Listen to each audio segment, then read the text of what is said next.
Salmon for this amazing,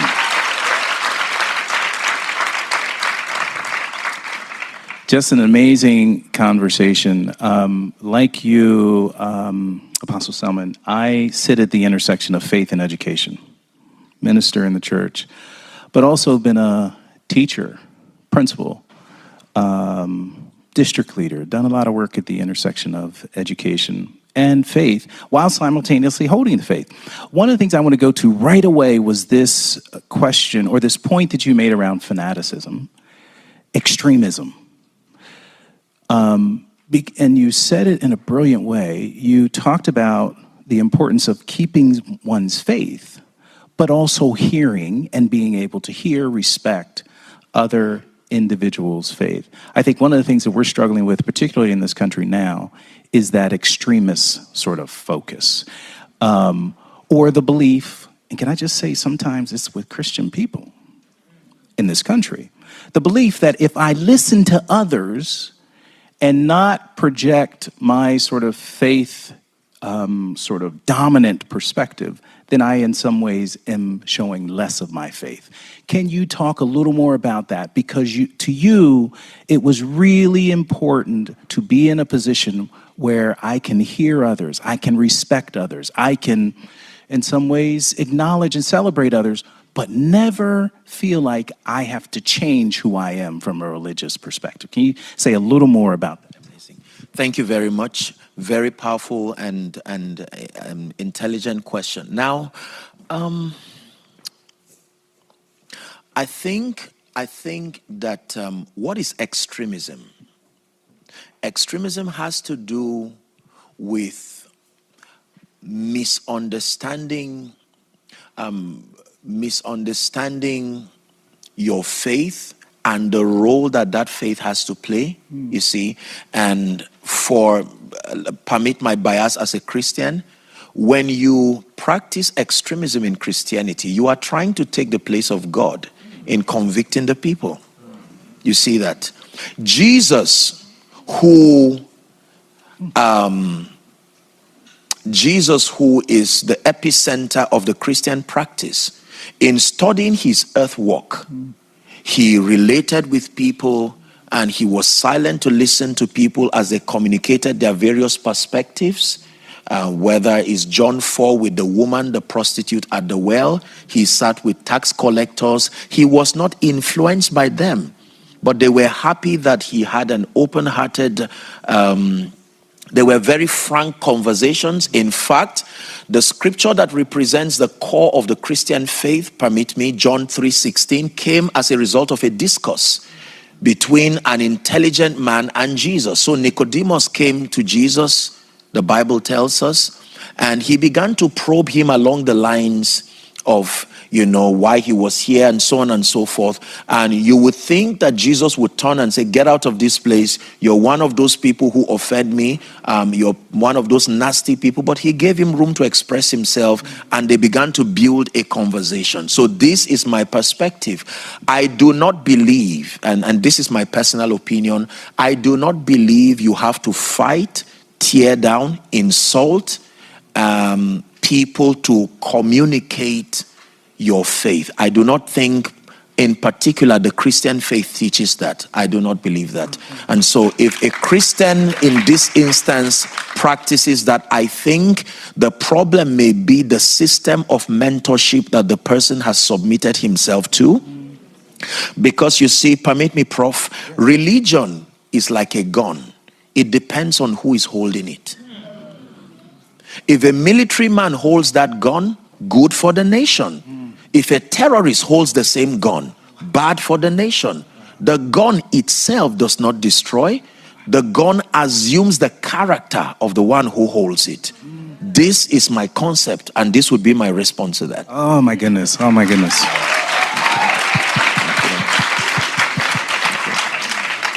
Okay, I didn't expect to hear religion like a gun today, but that's powerful. That's amazing. That's powerful. So what we've done in this country in some ways, I'll just tell about us, in light of what you were saying about Africa, is what we've said, because we can't trust that people might go in that direction of fanaticism, We will have no religion talked about in the context of public schools. Talk about the risk of that. My lecture at the School of Divinity had a point of emphasis that from time immemorial, Prof, all men, regardless religious affiliations, have always had a drive to connect to something, to someone. Now, my apologies if you do not believe in God. I respect your perspective. But then I will tell you that all men crave for connection. To connect to their environment, to connect sometimes with dimensions higher than themselves. This has driven us, I said in my speech, to test, try, experiment any and every available means that can help feed that appetite for connection.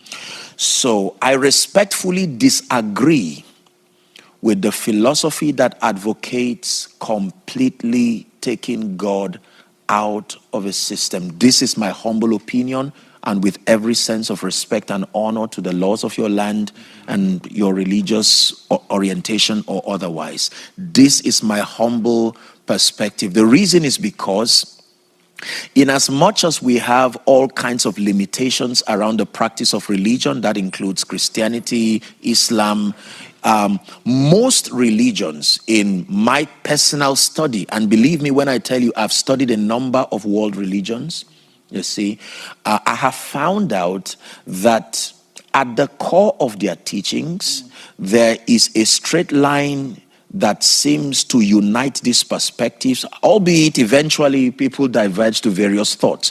But matters of love, matters of empathy, let's use that for a case study. So even if it's to preserve faith practices on account of their ability to promote love, empathy, unity, I think it is worth it. Now, when a people are not governed by spiritual convictions, the laws of the land will only go so far. That is the truth. That is the truth. That is the truth.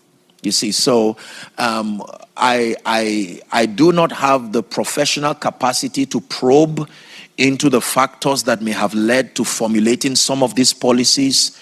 But then my humble observation, and that will also be my suggestion, is that I am a firm believer that any individual is not complete and whole outside of your touch to spirituality, outside of your touch to your Creator.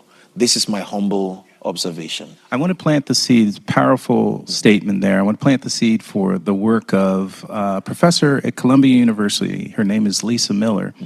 And Lisa Miller is doing study on the brain, doing imaging sort of study on the brain, and how the brain seems to be sort of designed in such a way that spirituality is a core part of what Absolutely. it seeks. Absolutely. Right? So she's actually trying to use scientific study to show that spirituality is actually critical in the makeup of how the brain is designed, which would confirm what you're saying. One of the things you talked a little bit about, what you hinted on it, I want to go a little further into it, and it was your personal background, education. Can you talk a little, you talked about colonialism and indigenous, talk a little bit about how you were brought up from an education standpoint, what that experience looked like. Maybe, I always love asking this question, a favorite teacher you had that actually impacted you in a significant way, so that we can dive a little more deeply into the person. Selma. Well, my grandfather was one of the first trustees of a denomination across northern Nigeria. So I come from a lineage of missionaries. And so that gave a very great leverage, born Christian home, lovely place. And then I think that most of my educational interactions have been around mission schools and seminaries. And this has helped to shape my mindset. I give the credit to a there man, he's still alive. He's called Archbishop Benjamin Kwashi.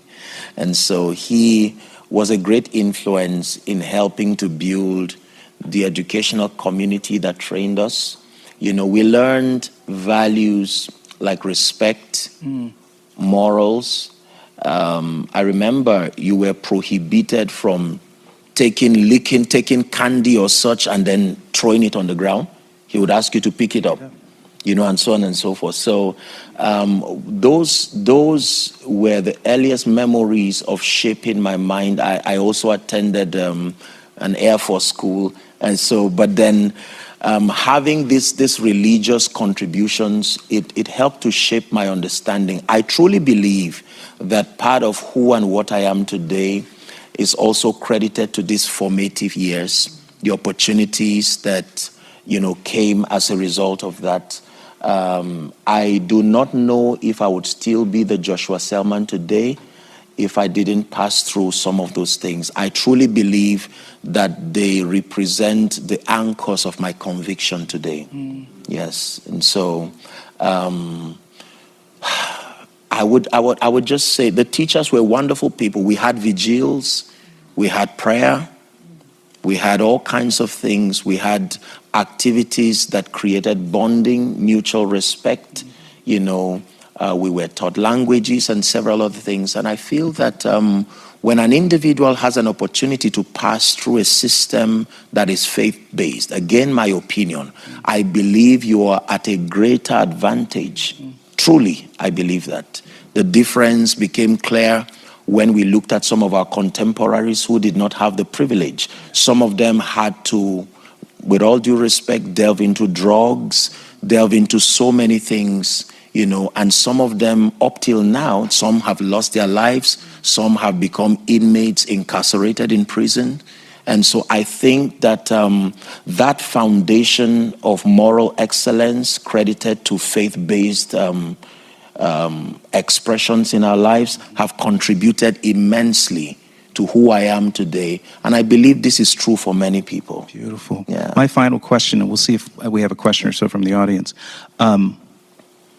When people ask me over the years why I do what I do as a teacher, as a principal, as a district leader, the work that I've done, one of the things that I say, and I wonder if you would say the same, is I feel like I'm called to do it. How many people have used that word? I feel a calling on my life. Absolutely. And that's oftentimes, we often respond this way about secular work. So not necessarily about the preaching that I do, but about the teaching or the leading of schools. I feel a calling. Answer this question, if you would, for us. What does a calling mean to you? And how do you make sense of the fact that you were called to do this spiritual work while having an impact on the world in many significant ways? Very lovely question. I don't see a call as a religious statement. I understand a call to mean your contribution to your world when you discover yourself, when you discover your giftings, when you refine yourself. Responding to your call is bringing honor to yourself by allowing that which is within you to be released to your world to make it a better place. So for me, your call is your contribution to making your world and your environment a better place. And it doesn't have to be from a religious, fanatical. So I consider a preacher and a lecturer, a chef, and an administrator, if their motivation is to be a blessing, I consider them called. Now, I would say this, Prof. I would say this. I was greatly mentored by the late Dr. Myles Munroe. Yes, Myles Munroe. Now, Dr. Myles Munroe was an incredible person. When I was beginning, this work, I wrote a letter to so many people, just asking their perspectives. It was Dr. Myles Munroe who replied me back, handwritten.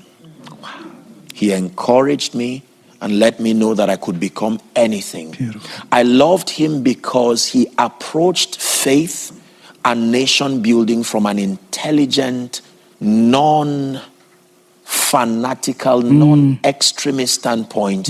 He had the largest church then in Bahamas, and yet he was advisor to many presidents. Did you know, I hope my history is still right, that when Nelson Mandela was about to be released, he and one other were the people who were delegated to go and receive him. So these are people whose impact moves from faith but beyond the walls of religion. Absolutely. So with that backdrop, I made up my mind that I wanted to be an individual not just known for spirituality, but from the springboard, the standpoint of spirituality, that I'm able to spread my influence to affect all and sundry, regardless your faith orientation, regardless your religious affiliation. I believe that I have a contribution to make to your life. And if I propose to you what is behind my convictions, and even if you reject it, it is still not enough reason to not impact you. There is always something you can learn. By the way, Selman means the way to love.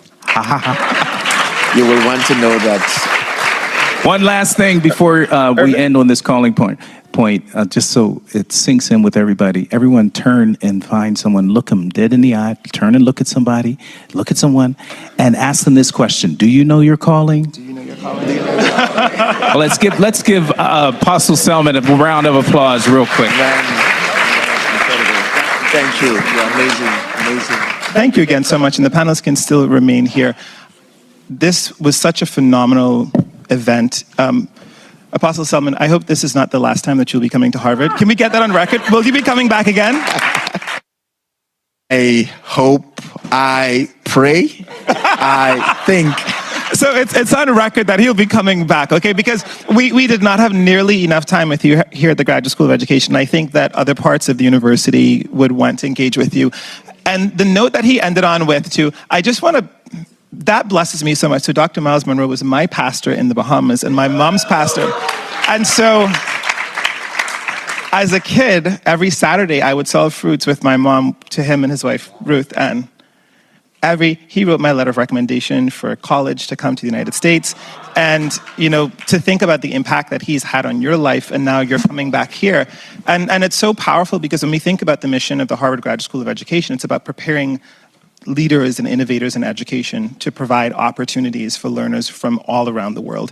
And that story is so interconnected, right? It's connecting the Bahamas with Nigeria, with the United States of America too. And so this is such an incredible moment. I want, before we leave, we have a gift to give you on behalf of the Harvard Graduate School of Education. And I want to invite a couple of folks here to be a part of this presentation. Ruth Okedeji is one of our faculty members, Delia Umano, my mom from the Bahamas, and then Marty West. Please come up, Marty, our academic dean. Yeah, please come down. And feel free to take pictures too. We believe that in the scriptures it says your gift will make room for you. And whenever you come into the presence of someone with greatness, you want to come bearing gifts. When folks came to Jesus' birth, they came bearing gifts. And so we have awesome swag here at the Harvard Graduate School of Education. So there's a moleskin in here so that you can write your notes on this Harvard ledger. There's a nice water bottle, so that there's living water coming out of you. So we're going to put some actual water on you. And then we got a bag in here too. So this is for your blessing. So when people come and give into your bag, there's something that they can receive too. So again, thank you so much for coming to Harvard.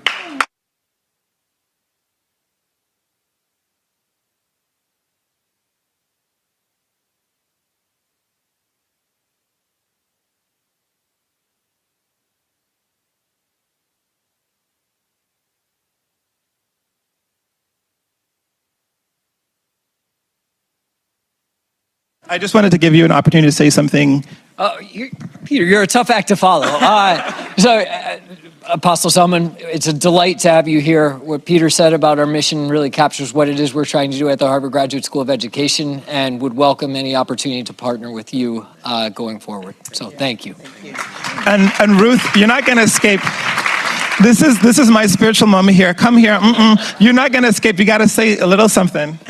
Thank you all for being here. I want to thank Marty, who is just, we don't see each other enough, but we know we're here, and I know that he thinks and prays about this institution and about other colleagues, and certainly about the School of Education.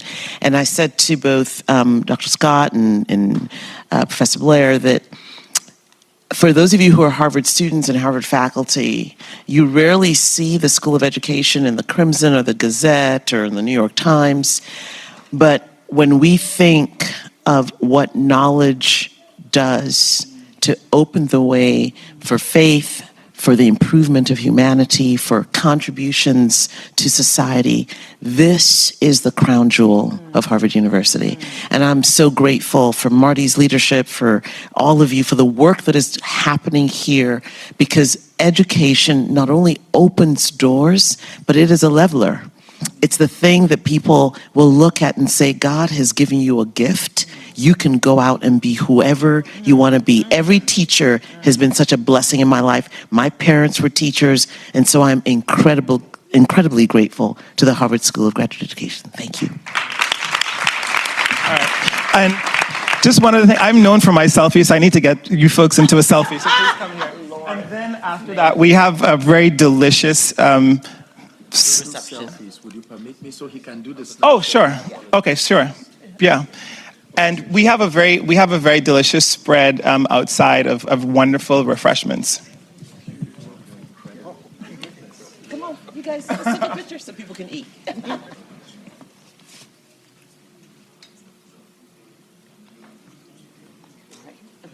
Yeah. Awesome. Well, thank you so much. Enjoy the food outside as you exit. It's going to be on your left here. We have a really nice spread. And if you've come in from out of town to Harvard, please traverse the campus and see all that we have to offer here. Welcome.